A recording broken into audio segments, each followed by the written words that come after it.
Wanted! Ang mga di napansin ni Chocolate sa Metro Manila Film Festival Awards Night!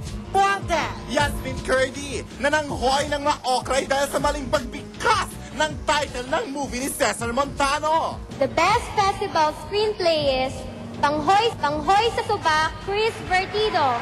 Panghoy? Hoy, hoy, hoy, iha! Panaghoy! Baka naman mali sa cue card! Pero, di ba dapat mas alam na niya yon kesa sa cue card?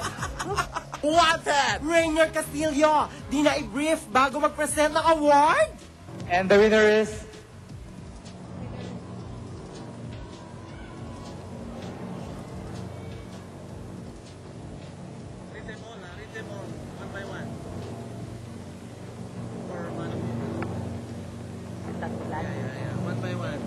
Best Festival Stories. Ay! Magpa-coach ba in front of national television?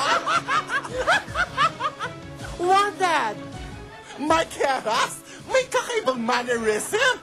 Ano ba yan? Labas ang dila? Sana ilabas niya na rin ang sound ng rrrr. And Vito Kahili, Spirit of the Grass. Wanted! The bodies